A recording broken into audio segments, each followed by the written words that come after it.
Okay, I got my supplies in here. I got some brown roofing screws, drill, 1/4 inch magnetic bit. I got a couple caulks. What else would I need? I got some gloves. That metal's probably not that sharp, but let's fire the lift up.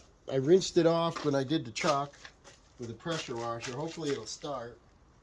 I got the engine wet. Yeah, we're good. So now I'll put it on.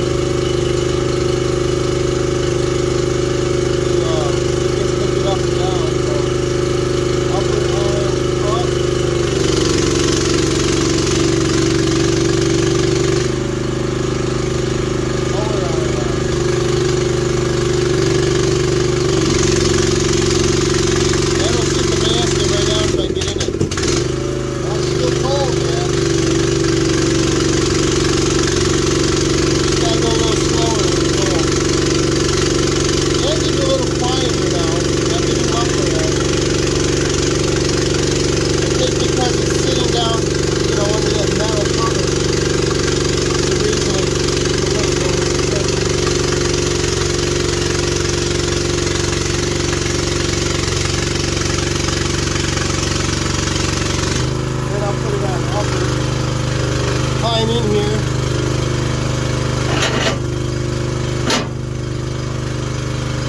Get up here and see what we got.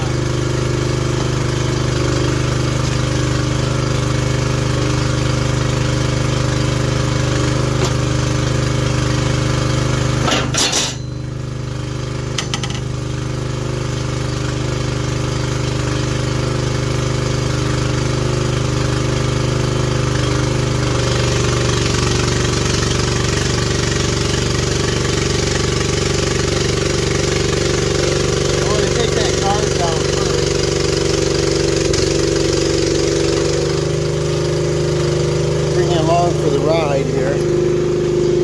Here's our controls. Upper arm up.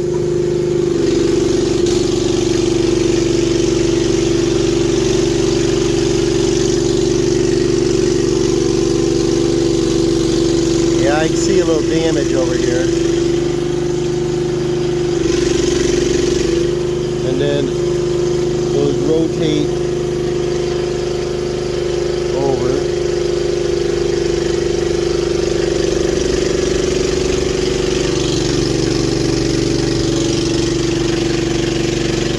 Got to get used to the controls. I've rented some electric ones that are real nice. They're real pricey. What I like about this lift is it's an 8 horsepower engine, so I could replace it cheaply. I like that the boom itself rotates continuous. The ones you rent, I think the bill jacks, it went around certain distances, stopped. I'm not sure that rotated all the way around. This has a truss lift on it, and also it's a manual, which means I won't have down rigging, you know, sensors and relays and electronic issues. And so I'm hoping this lift will work out. I get it a few years, you know, and we'll see. Now we can see some damage up here. We got some bent over screws. A little piece of aluminum still stuck in there. I want to pop out the screws, caulk the hole, put the screws back in, that kind of thing. Get the rest of that bracket taken down. Okay, it's hard to film while I'm up here, but what I did is I just caulked the holes left over, and it's in the overhang, but I put a little dab of caulk in the hole and smoothed it. And when I put the new guard on, I'm going to go right over that same area, so hopefully it'll be pretty from the ground. But now I'm over to this edge here, and I'm going to take this down around with screws. And this end worked out pretty good, but I think the problem was, you see this comes over to a corner. Well, we get a lot of wind circling here, and it drifted right up to the top of that roof, which is about 4 foot. And I think it came over about halfway of the roof, 4 foot here. There's a lot of weight, covered that window right up. And it's just too much for aluminum here, so I'll probably do an angle iron style, an angle, probably aluminum when I get around to it. Well, the lift is running sweet, nice and smooth. Let me move this over so I can finish taking that off. It's about 3 foot left there.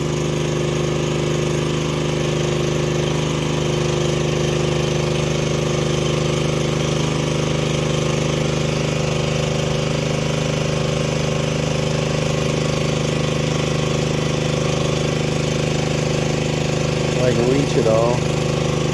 Probably a little close here.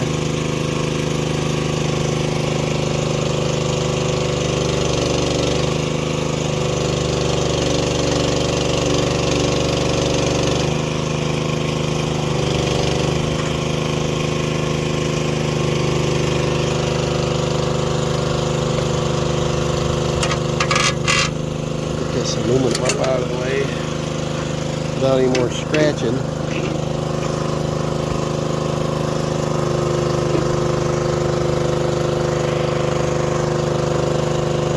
Yeah, this is working pretty good. I don't know where I can set the camera. I need a magnetic mount. Alright, I went all the way across here so far. Got one left. Wish I had a magnetic mount. I'm going to look into getting one like Dirt Perfect and Captain Clean use. Check out their channel. They got a video on the type of, equipment they use. I think it's a good idea. Alright, I got all the screws out. And it's still held up here because I put a dab of caulk underneath it.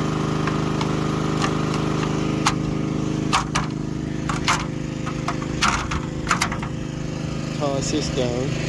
That one's in pretty good shape still. It's a shame. But now I just got to go through and fill the holes for now. And then I don't want any screws. I never put screws in the top of a steel roof, only when you have to. Of course, ridge cap. And when you're doing ice blocks, sometimes depends on the style, snow guards, things like that. Always put your screw down here, don't overdrive them. But I'm gonna finish this up, caulk this off, and get my toy down, finish cleaning this gutter out, and put this out. I use my magnetic bit holder, sticks right to the lip, nothing falls out of it. So I don't have to pick up junk from the ground.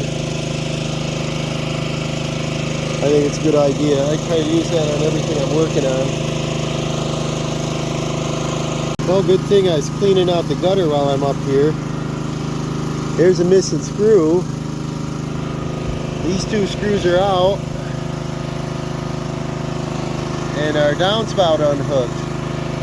So I'm going to lower this down a little bit so I can see what's going on. And get them tightened back up, and then get this hooked up, get a screw or two in the side, little zip screw, and then I don't see that other screw up here, so it probably worked its way down. It's down there in that downspout, so I'll go down and get that, bring it back up and assemble this. Well, that screw was up here, so I got all three of these in, and then I got two zip gutter screws in the side of that, so the water's going to go down in the tube and not all over. I was wondering what the little washout was down there. Kind of obvious. We got the roof all caulked up. Let me raise this back up so we can see something.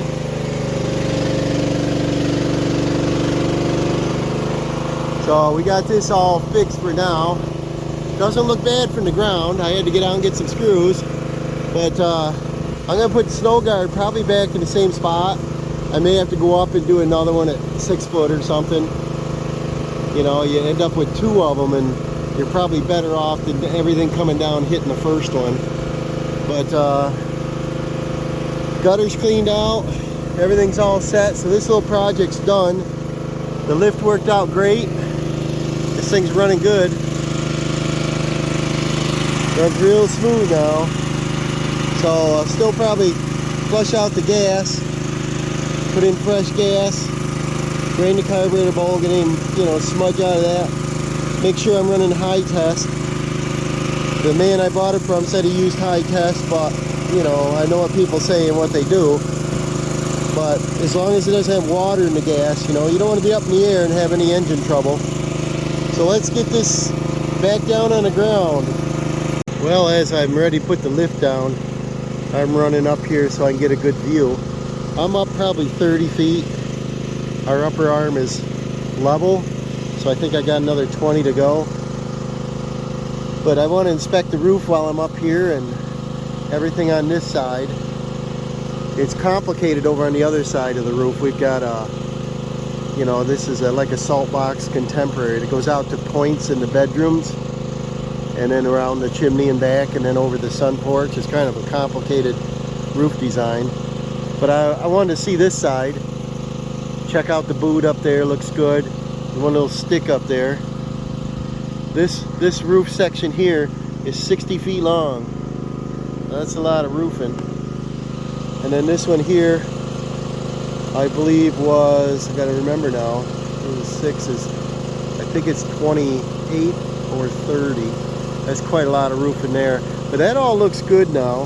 The caulking that I used, it's not exactly the same color, but brown is brown.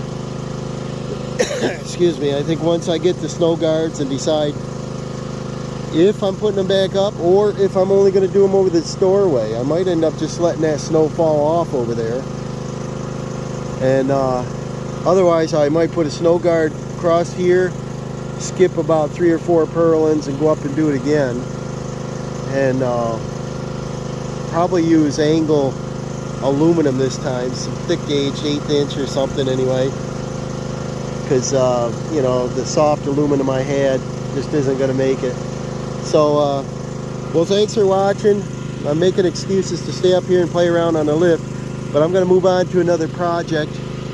I'm not sure which one the lift is going to be on, but I want to do some branch removal. I got to come up the driveway. There's some down by the power line I got to be careful with.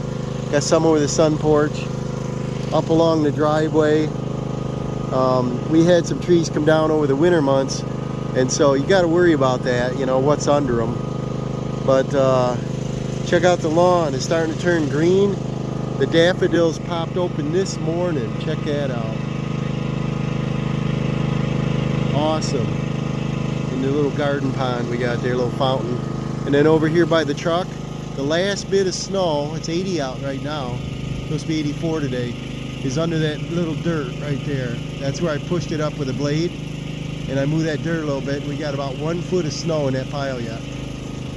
But spring is here. I'm excited. I guess I got to go and fix that flagpole. These Harbor Freight poles, they tend to loosen and come down. So I'll pull that down, adjust the flag, put it back up, and get on to some more raking, spring cleaning, and so on. But thanks for watching on the lift project, on the little roof repair. It looks so much better. And we'll see you on the next one.